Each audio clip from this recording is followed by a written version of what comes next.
fiction, science fiction, horror, fantasy, crime, LGBT, thriller.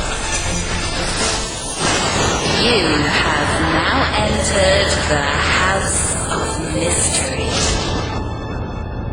with your hosts, Eric Shapiro, David North Martino, John Copenhaver, and Al Warren. Heard on KCAA 106.5 FM Los Angeles, 102.3 FM Riverside, and 105.0 AM Palm Springs. Welcome back into the House of Mystery, and of course it's me from the Smoke Fire BC recording, Al Warren, and on the other side of the country fighting the hurricane. The hurricane of stress, that's about it. We got David North Martino.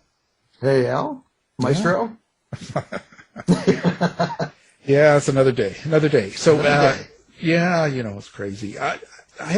Anyway, well, I'll save my crabbing till later, you know. We've got another guest that, of course, we saw on Pray Away, the Netflix show, documentary, and so we're kind of covering a lot of that. As the One Network says, the only reason Al Warren has the House of Mystery is to promote his gay agenda. So we're continuing with promoting my gay agenda. We'll have strippers at 9. So now joining us, we have Michael Bussee. Thank you for being here, Michael. My pleasure. Glad to be here. So, Michael, that's quite a show, Pray Away. I was kind of shocked. So was I. Yeah. I hadn't really seen it until about 3 weeks before it aired on Netflix, so I didn't know what to expect, and it shocked me too. But that shock for you, I mean, because you were part of Exodus and part of this sort of thing going on back in the 90s, I guess, and back in the 70s for me. Well,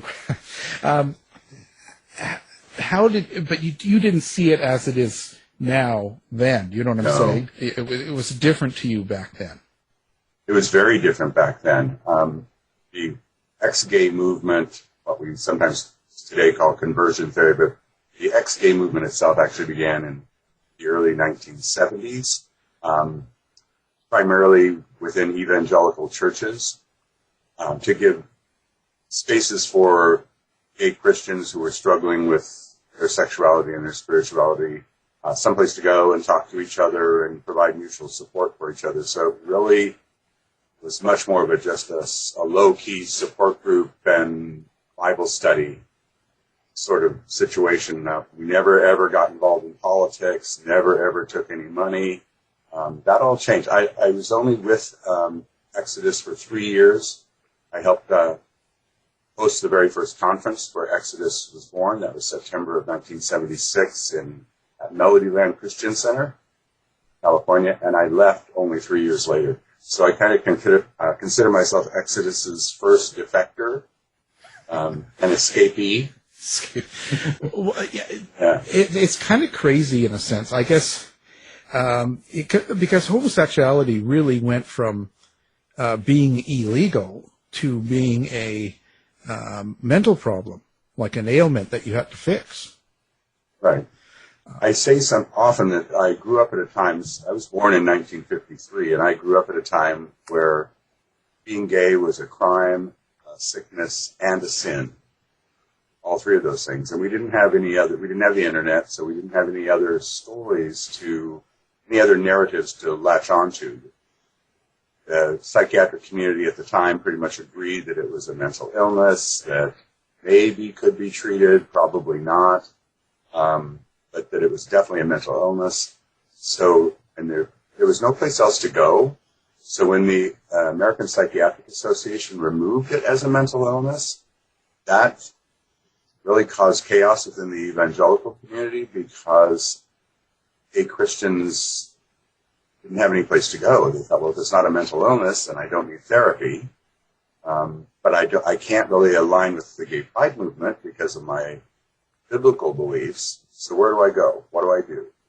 And so these little support groups started popping up around the country, and ours was one of the very first ones in 1974. There was one a year before up in Northern California called Love in Action, and it grew into something pretty bad.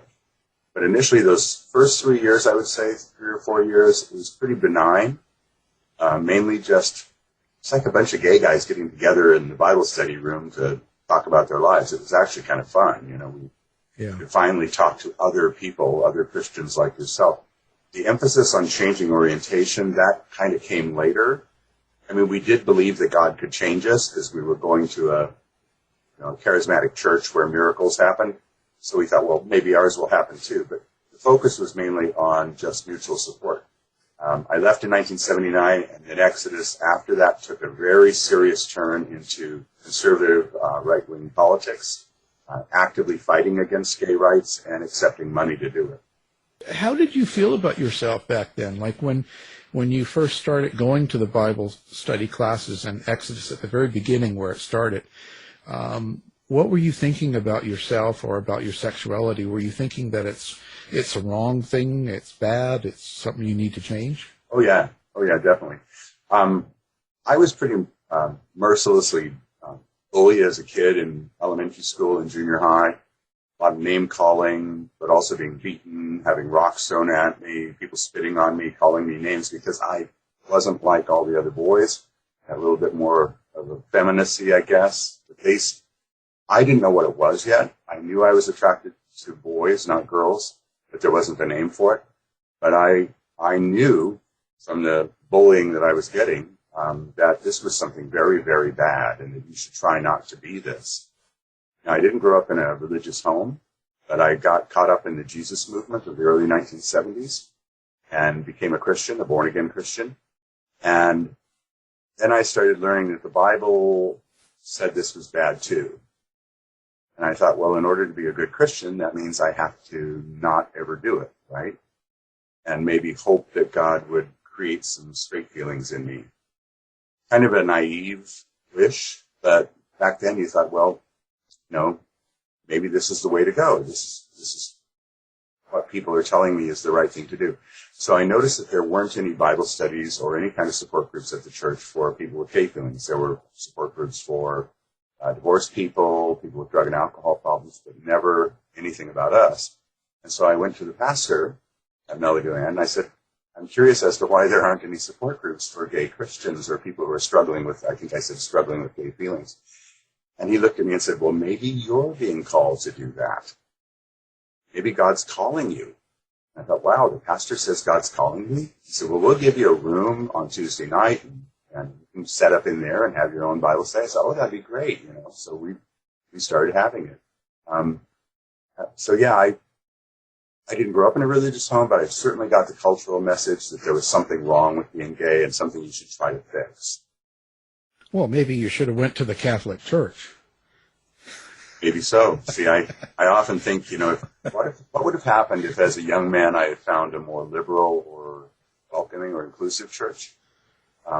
I think something like Exodus still would have grown because Exodus is rooted in homophobia, and as long as homophobia is around, there's going to be something like Exodus. But I sometimes think, boy, if I'd only gone to some affirming Episcopal church and I might have still started support groups, but they'd have a very different slant to them.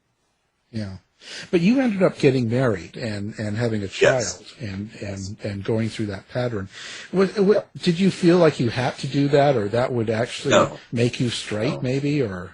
No, that I wasn't naive like that. I was actually I finished up my bachelor's degree in cultural anthropology at a local university, and I was finishing up a master's in psychology. So I knew that getting married wouldn't change it. A lot of gay men that went through these programs did get married.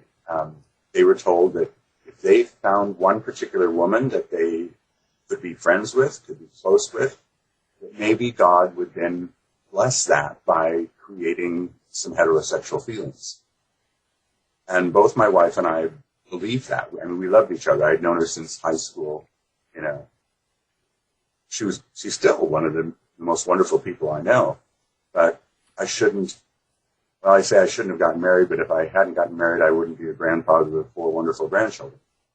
So you can always look back in retrospect and say, gee, I wish I'd made other choices. But it really broke her heart, and that's something that happens a lot in these programs, is this collateral damage when the wish that you both have doesn't come true. You have to face the reality. And she felt inadequate, like her faith had failed. I felt inadequate, like mine had failed. And I talk to men like that every day who are even just now coming out of their marriages or having to face the facts about that they didn't change. That leads to faith itself. So, yes. Okay, so being that you were being a Christian, so you thought, okay, so if I worked at this and I did the right things, God would cure me, so to speak, or make me straight. Yeah, or at least transform me. The idea was that it wouldn't happen overnight, but gradually the gay feelings would diminish, and they believe that you have a natural, inherent heterosexuality, and if you can just resolve those other issues, your natural straightness will come out, and that would take some time. But I have to tell you that I have never, ever, I've been out of it since 1979, I have not met a single person who has actually changed from gay to straight through reparative therapy or one of these programs. Never, not one. Even Alan Chambers, the past president of Exodus, the one that closed it down, admitted that 99.9% don't change their orientation. That admission pretty much sealed the deal for Exodus, because if they couldn't promise change, what were they for? Yeah, well, but it's interesting that so over a period of time, you were still feeling attracted to men, right? Oh, yeah. Like that never went away. No. In fact, it was the opposite. Not only did the feelings not go away, they continued to deepen and intensify. And they weren't just sexual feelings. They were romantic feelings and a desire to be bonded to somebody, to truly marry someone. Those feelings got stronger and stronger and stronger. I noticed that the guys that were coming to our little support group were getting more and more discouraged and depressed because they weren't changing either. And some of them turned pretty dark. We had a couple of guys in our group who seriously considered suicide. One made a sort of a half attempt at doing it. And I thought, I just have to get out of here because this change that we're all hoping for isn't happening, and it's actually hurting people. So about that same time, I realized that I was falling in love with one of the guys in the group, and that was Gary Cooper was his name, and we ended up leaving our wives and becoming a couple together, and we spoke out about Exodus till his death. So does that, for a Christian like yourself, does that make you lose faith in God itself? I'd say that's a hard question. I'd say yes and no. It caused me to completely reevaluate anything I'd ever been taught by the culture, by the church. I mean, everything. There's this unraveling that people that used to be in these programs talk about, survivors talk about, this unraveling, reevaluating Scripture. Is it really the infallible and inherent Word of God? Do those passages really condemn homosexuality? How much of this do I actually believe? How much of this is maybe figurative instead of literal? Does God really exist? If the change that I believed in isn't happening, what else do I believe in that might need to be questioned? You see what I mean? Go through this kind of deep soul searching about why did I get involved in that to begin with? Why did I believe that? And what do I believe now? And that's a long unraveling process. One survivor wrote a book called A Life of Unlearning. And he's in his 60s or 70s, and he's still kind of unlearning the programming, that there was something broken about him that should be fixed. So my faith, when people say, well, are you still a Christian? That's a hard question. I wouldn't use the word Christian in the same way that I used it 40 years ago. I do consider myself a Christian in the sense that I believe in the teachings of Jesus and try to follow his example. But there's a lot that I'm now willing to just sort of accept that I don't know. And maybe you never will know. And that's okay. I don't need the certainty. I don't need the black and white fundamentalism that I used to have. When you watch the film in its entirety and you look back at it, what do you think about it in general, in the fact of, do you think it's going to help? Do you think this is a good project, or what's your feeling on the whole thing? I think it's going to have, I don't just think it will have, I already know it's had a really powerful impact, at least in the hearts of the people who have seen it. I've gotten messages and emails from survivors of these programs from all around the world, literally, from Australia, New Zealand, Europe, Germany, Brazil, Peru, Bolivia, Canada, and more every day, from people who are saying, I went through one of those programs. I know what this feels like. I know what it did to me. I know the damage it did to me. So that's a powerful thing. It's had that impact. The other impact I think it has is it's kind of started a very important conversation. I mean, we've been having the conversation for some time, but I think this pushes it forward, because if the people who were once promoting the cure say that the cure doesn't work and will actually make you sick, make you worse, if the leaders are saying that, sit up and listen, That's pretty impactful. And they're not just those of us who are on the screen. There are 26 former leaders now who have denounced Exodus and signed a statement calling for the end of this kind of practice. So there's momentum. There's also criticism about the film, which I think is legitimate. Shortcomings. But it's just, it's one documentary, so you can't cover everything in one documentary. I think what was different about this one is you had 5 former leaders of this movement, and it is a movement. 5 former leaders of the movement, and one guy who's still promoting it. But 5 former leaders saying this does not work. This is harmful. And that, the evangelical community hates the film. They're a very conservative evangelical community, and I'm really glad they do, because it's shaking them up too. They're having to think about it, talk about it. It's kind of rattled their cage a little bit, and I think that's a good thing. I don't think they'll collapse. I don't think they'll close their doors, but it ruffled some of their feathers. How could it not? It does not paint the whole ex-gay movement in a very good light at all. It's a dark film. It's disturbing. If you haven't seen it, it's disturbing to watch. I found myself at times yelling at the TV screen. I found myself in tears, yelling at what we used to say and realizing how wrong it was. Almost like watching another universe. Does that make sense? How could any of us have ever believed that? How could we ever have taught that? And for the ones who took money to do it, I think, how could they do that? How did they reconcile their conscience? See, we never did. The first 3 years of Exodus, it was strictly just volunteers. We all had regular, real jobs. And we never got involved in politics.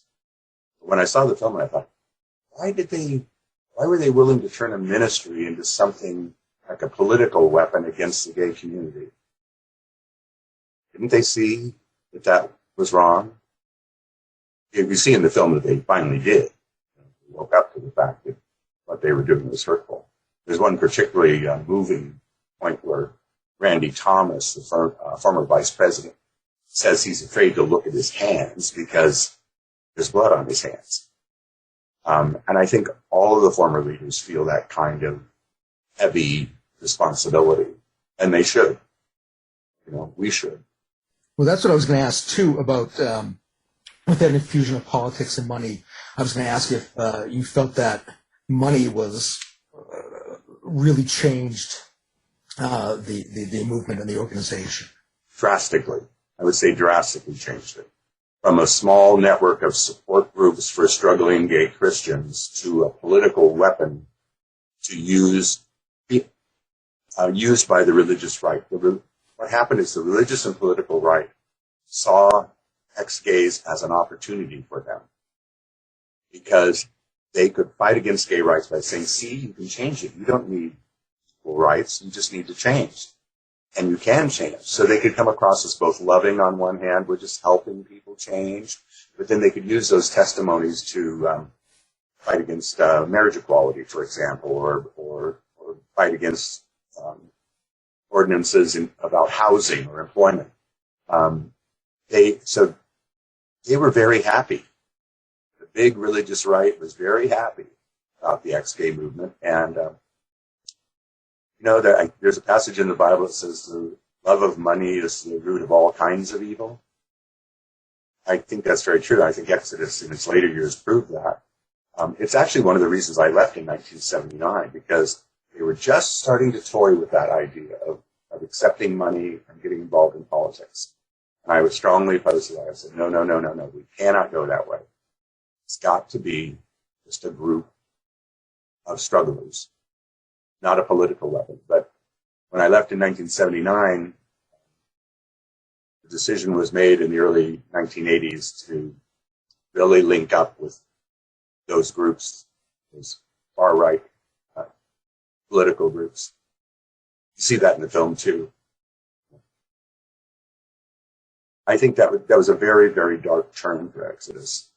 It made more dark turns, not just that one, but that was, I think, probably the major mistake that they made in their early years, in addition to the psychological and theological ones, about it being something that needed to be changed. This type of film is going to actually make the church accept gay or not? Or will they just keep on going to, with the idea that it's something wrong and it needs to be fixed? I am not optimistic, let's put it that way, that the conservative evangelical church will see this as a wake-up call and change their approach. I just don't. They're too deeply entrenched in that idea, that it's something sinful and needs to be changed. They see us as backsliders and as non-Christians now. They would not consider me a Christian at all. They wouldn't consider any of us a Christian now.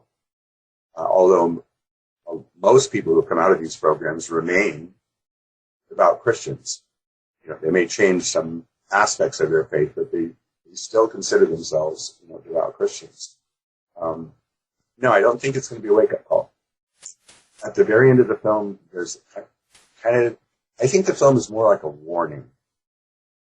It's more of we need to keep our eyes open, because just because Exodus closed its doors in 2013 doesn't mean that this belief has gone away. That you're sick and you're sinful and you need to be changed, and if you don't try to change, you're going to burn in hell. I really see the ex-gay movement as a sort of cult. And I know that's a strong word, but when you add on the threat of eternal suffering, you don't keep trying to change, you're going to burn in the fiery lake forever and ever and ever. That's, oh my God, that's, and we're going to completely abandon you and shun you if you leave. And that's the threat. And that's what happened when I left, for example. The leaders of Exodus at the time one of the leaders wrote me a letter describing in great detail how I was going to suffer in hell. So, no, I don't think they're about to change. Not yet. Not yet. They won't listen to science about a pandemic. Well, there we go, crossing over. And this is more nuanced than that. I think it may push people who are on the fence about this a little bit, more questioning churches or congregations, and going, maybe we should rethink this. Are we referring people to these kind of programs? Maybe we shouldn't. I also think it may have an impact on parents, who are Christian parents, who are considered sending their kids to one of these therapists or programs, to go, wait a second, that doesn't sound like something I want my kid to go through. And maybe as a warning to people who are thinking of getting involved, don't get involved. This will not change you. This will hurt you. Get some real therapy from a trained therapist and work through whatever issues you have that are making you depressed or anxious or whatever many, many people who seek out these programs have serious mental health issues to begin with. They have feelings of guilt, shame, they may have major depression, they may have addictions to drugs and alcohol, and they need help for those. But they don't need to have their sexual orientation changed. They need to actually see and get the help, the professional help they deserve. Have you had any negative feedback now that your face has been on this film? And yeah. I was going to say, kind of, how do you handle that? Like, what's your reaction to someone that's angry with you, for instance? I used to feel kind of defensive because they would accuse me of things that I didn't do. For example, they'd say, well, you took a lot of money, or you got involved in anti-gay politics. They don't know that I left in 1979 and that I was only involved for 3 years and that we never did that. But they don't know that. They just know what they've seen on TV. So when they express anger toward me, I think it's legitimate. I've learned to accept it and go, yeah, you have every right to be mad. I'm mad. You should be mad. Everybody should be mad about this, So I think the worst thing you can do, especially as a survivor, is say, you don't have a right to be angry. And those are the calls the messages I get. They're from survivors going, how come I wasn't on the show? How come there wasn't a survivor talking? How come it was all just former leaders? What about me? And I think that's legitimate. And the anger they feel toward the former leaders, perfectly legitimate. Yeah. And I don't think they can get better until they accept that it's okay to be mad about it. It's kind of therapeutic to be angry sometimes. Yeah. No, it's good. Get into a good beating. Now, some of the leaders are more recently out. Maybe they just left the movements 5 years ago or so. So for them, I think it is harder because the comments can be pretty cruel. I've had people wishing I was dead or wishing that my child was dead. So it can hurt. But I understand where the hurt's coming. Yeah, there's a lot of people that have anger. I think more towards someone like John Polk, for instance. Yeah. What I've noticed is that the real intense anger is more toward the ones who were actively involved in anti-gay politics. And there are actually only a handful that did that.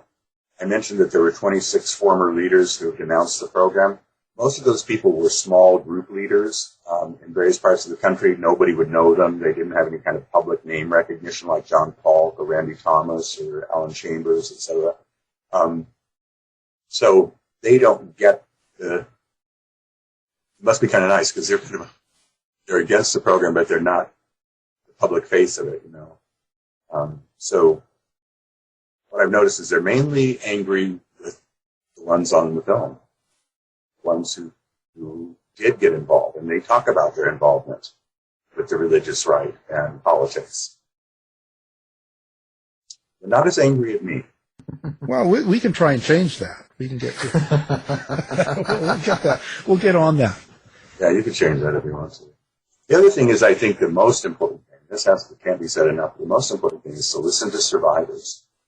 Survivors are what shut down Exodus eventually. We got together a group of survivors on the Lisa Ling show back in 2013, and they let Alan Chambers have it, and the leaders of Exodus, for 5.5 hours in a basement in a church. It was like an intense group therapy intervention, and Alan was just stunned. These survivors just really told him what it was like to go through these programs. And I'm convinced that it was those survivors that shut down this. So the more survivors we can have talking about what it was like for them, the better. I see you also, you're part of that Born Perfect. Maybe tell the listeners what that is. Actually, we cooperated with Born Perfect. I don't want to speak for or try to describe Born Perfect, but it's an organization that's devoted to the ending of reparative therapy or conversion therapy. They support bans on the practice, especially for minors. what Born Perfect asked the former leaders to do, they asked if we could put together a statement of renunciation about the ex-gay movement. So we got together, at that time it was just 9 of us, and we composed this statement, this joint statement. And then we set out to find other former leaders who would also sign it. So that was the project that we did for Born Perfect, and I think our statement is on their website, just by going to Born Perfect. They're probably the best known, largest group right now that's counteracting conversion therapy. So how's life for you now? What's going on with Michael these days? Well, I'm retired. Retired some time ago. After leaving Exodus, I went on and got my psychology degree and my license, and I was a marriage and family therapist, but I worked primarily inside psychiatric hospitals. Not about this subject at all, more about addictions and depression and that kind of thing. And then I retired. So I'm pretty much at home. It's COVID, pretty much at home. But I also returned to one of my very first interests, and that's history. So I give guided tours of several museums here in town and historic buildings. And I go get on the train and go see my grandkids in Kansas. I love being married to my husband, Scott, taking care of our garden, just being happy for the most part. Life is life. You have your struggles. He still works inside. He's a registered nurse, and he still works inside psychiatric hospital. So he'll be retiring this year. And both be done with this mental health stuff. Focus our own. I was going to say that's an interesting choice. Do you think it was made subconsciously? Do you think you just sort of went into that field trying to help people? No, I did. I actually intended to go into that field. I was finishing my degree in psychology when I went to Melodyland for the first time. I was pretty close to completing my master's degree. And I happened to live I don't know why, I decided to live at the dormitories across the street that were run by Pacific Christian College. And they were the ones that told me about, have you heard this big church Melodyland? You should go over there. They have a hotline that you could volunteer on. Since you're studying psychology, why don't you go volunteer and get some experience as a hotline counselor? So that's how I actually got involved in Melodyland. It's part of my working for the degree. Then I realized this was not good psychology at all, and I needed to get out of there. Conversion therapy, they made that illegal across the country of Canada now. Now, is it illegal federally now, or is there still states that do it? In the United States? Yeah. No. Some states have banned the practice, but usually it's banning the practice by licensed therapists with minors. Usually all these exclusions. The out that most of these programs have is that they don't really market themselves as therapy. They market themselves as Christian ministries. And because of that, they don't have to have trained therapists, and they're exempt from laws like this under religious freedom. So in many ways, the bans are more symbolic. When it comes to the religious aspect of this, it sends a message, if the American Psychiatric Association says this stuff isn't any good and should be banned, maybe we shouldn't be doing it at our church. But the programs that still exist will say we don't do that anyway. We don't do conversion therapy. In fact, they'll now say we don't even try to change people's sexual orientation. They don't think sexual orientation exists. They're more about obedience now. You will always have these feelings. You may not become straight, but you can live a clean, straight, and narrow life. And if you don't, you're going to hell. With conversion therapy, I think it's important for people to know that the dangers of it. People have died. Can you talk about that? Yeah, people have. If you take a person who already feels guilt-ridden and maybe suffering from major depression, and you put them in one of these programs, and you say, well, the reason you're depressed is because you really are broken. You really are sinful. This really is a terrible thing, and it probably is because of something in your past that happened to you that made you this way. I mean, God, you take a vulnerable, depressed person with religious guilt and tell them that, you know, it's going to worsen, and that's what happens. And I saw it happening in my own group. The depression, the disappointment, it's deeper and deeper and deeper. And the message that they pick up is, well, that's because you don't have enough faith, or you haven't prayed enough, or you haven't read the Bible enough. You are not enough. You're not doing enough. That's why you're still broken. God, what kind of, that's not therapy. That's psychological and religious abuse. A real therapist would never say that to them. You're broken, it's your fault. No. If anybody says that to you, run. You know, just run as fast as you can. Yeah, you have to be careful. Yeah. How do you like people to contact you? Do you have a website or Facebook is best. Facebook is best for you? Facebook is best. I have a group, a discussion group about the movie, which I paused for about a week and a half because reactions were so strong. Everybody kind of needed to calm down a little bit, including me. So, but it's, and just go, wow, this is intense stuff. The movie itself I had to watch the movie in chunks. Most people have, where you start it and stop it, start it and stop it. It can be that disturbing. So I put together a group called Pray Away Discussion with Michael Bussee, and it's on Facebook. And I'll probably unpause it about another week. I'm kind of on vacation, so that people can discuss their reactions to the film and get information. Okay. So Pray Away Discussion, watch and discussion with Michael Bussee. Great. And what we'll do is we'll have that on our website as well, so people can link up to it and find you. And sounds good. And hopefully, how's the COVID been dealing for you? Oh boy. Well, I'm fully vaccinated, and my husband was a registered nurse, the same thing. But he works in a psychiatric hospital, but all the nurses keep getting emergency alerts on their cell phone about nursing shortages due to COVID. So their emergency room is filling up again. And it's scary. It's scary. Yeah. It's a strange world. A lot of people, and I think things like this group, unfortunately, like a lot of them, people go looking for help, and they're getting help by people that are not really trained. Like this group in Exodus and the Pray Away and all that. There's no real professional psychiatrists or counselors there, is there? No.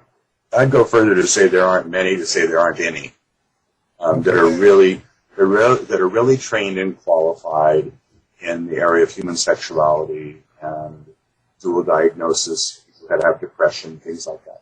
Very, very few. In fact, Exodus has traditionally always been kind of anti-science, anti-psychology, which they would view as secular. That's secular, and that will lead you away from the Bible.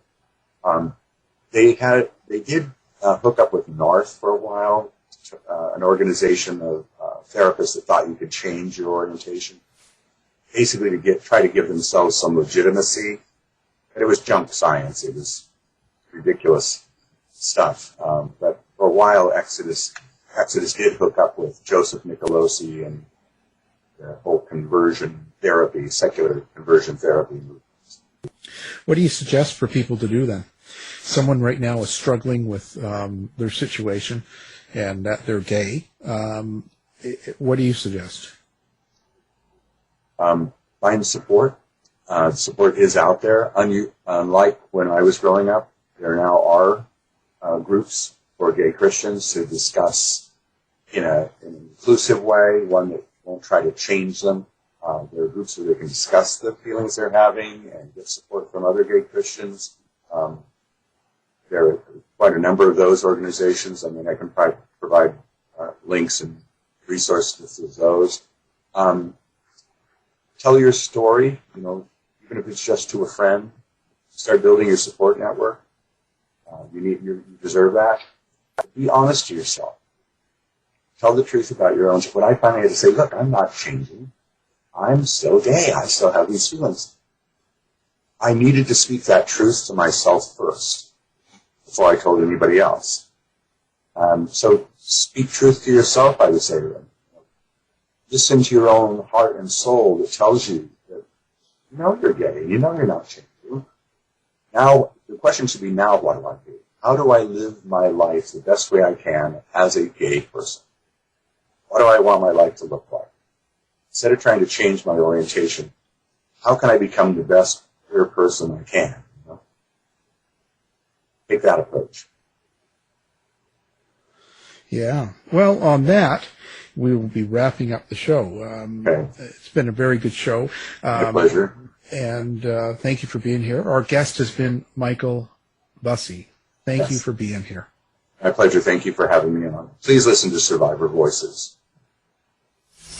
To find out more about our show, guests, or to listen to past shows from our archive, please go to www.houseofmysteryradio.com.